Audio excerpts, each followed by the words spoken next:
बिस्मिल्लाहिर्रहमानिर्रहीम इय्याका नअबुदु व इय्याका नस्तईन।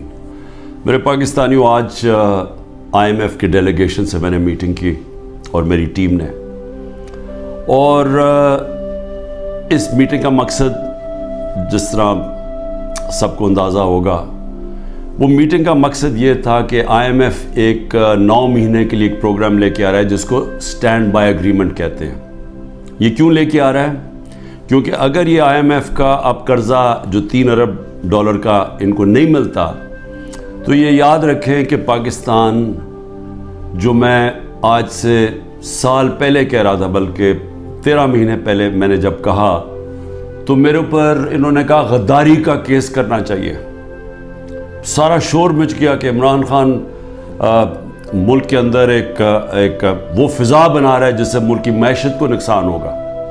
मैं ये कह रहा था कि जिस तरह ये हुकूमत जा रही है, पाकिस्तान को डिफ़ॉल्ट का खदशा है। डिफ़ॉल्ट का पहले मतलब समझ ले क्या है। डिफ़ॉल्ट का मतलब ये है कि अगर इनकी अभी पिछले महीने 38% महंगाई थी, जो पाकिस्तान की तारीख की सबसे ज़्यादा है, तो अगर पाकिस्तान डिफ़ॉल्ट कर जाता है, यानी अपने कर्ज़े वापस नहीं कर सकता, तो ये इससे दुगनी हो जाएगी, ये 60% पे पहुंच जाएगी।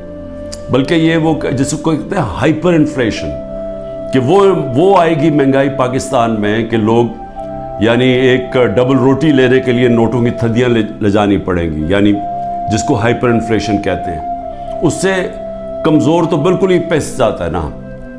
तनख्वाहदार तबका जो आज बड़े बुरे हालात में है, इससे बहुत दुगने बुरे हालात होते हैं अगर डिफ़ॉल्ट करता है।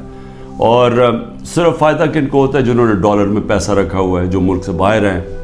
ये जो लोग ऊपर आज हुकूमत कर रहे हैं, जिनके सारे पैसे बाहर पड़े हुए हैं, अरबों डॉलर बाहर पड़ा है, इनको तो कोई फ़र्क नहीं पड़ेगा, लेकिन पाकिस्तान के अंदर लोग पिस जाएंगे। तो लिहाजा हमने फिर IMF को हमने कहा कि ठीक है, हम इसको आपकी ये जो स्टैंड बाय एग्रीमेंट है, ये तब तक एंडोर्स करते हैं जब तक इलेक्शन हो के एक नई गवर्नमेंट नहीं आती। जो नई गवर्नमेंट आएगी, ज़ाहिर है वो अपना फिर से अपने प्रोग्राम के तहत IMF से बातचीत करेगी। लेकिन सिर्फ मैं एक चीज़ कहना चाहता हूँ आज, कि यही जब हमें मुश्किल पड़ी थी FATF के ऊपर, FATF की हमें ब्लैक लिस्ट पे हमें खदशा था कि हमें डालने लगे हैं। हमें पार्लियामेंट के अंदर एक कानून पास करना था। तो जब हमने ऑपोजिशन को कानून पास करने का कहा, क्योंकि अगर ब्लैक लिस्ट पे आ जाए तो वो भी पाकिस्तान में सैंक्शंस लग जाती हैं, वो फिर वही हालात बनने शुरू हो जाते हैं जो कि एक डिफ़ॉल्ट से होते हैं, यानी फाइनेंसिंग ख़त्म हो जाती है बाहर से, उस चीज़ें महंगी हो जाती है, महंगाई होती है, गुर्बत बढ़ जाती है। तो उससे बचने के लिए हमने वो लेजिस्लेशन पास कर दी थी असेंबली में। तो जब हमने ये PDM के लोगों को कहा कि ये हमारी मदद करें ये लेजिस्लेशन पास करने में, तो इन्होंने आगे से कहा कि पहले हमें NRO दो, नैब के अंदर चेंजेस लेके आओ, जो हमारे ऊपर पहले इनके दौर के जो करप्शन के केसेस थे वो माफ़ करो, और अगर वो आप नहीं करेंगे तो हम आपके साथ नहीं देंगे। और हमने वो NRO नहीं दिया, इन्होंने साथ नहीं दिया। इसके बावजूद हमने फिर वो, अल्लाह का करम है कि हम वो लेजिस्लेशन पास कर गए, और आज जो FATF से निकले हैं वो बहुत बड़ी चीज़ थी, वो जो हमने कानून पास किया था।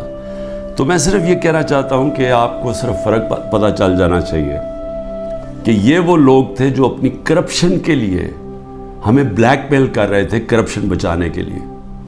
आज ये हालात हैं जब हम इनकी मदद कर रहे हैं, क्योंकि हम IMF को क्यों चाहिए कि हमारी मदद क्यों चाहिए? उन्हें पता है कि आगे केयरटेकर गवर्नमेंट आ रही है, इलेक्शन जब आएंगे केयरटेकर गवर्नमेंट ये नहीं कर सकती, तो उनको चाहिए कि सारी पार्टीज का कंसेंसस चाहिए।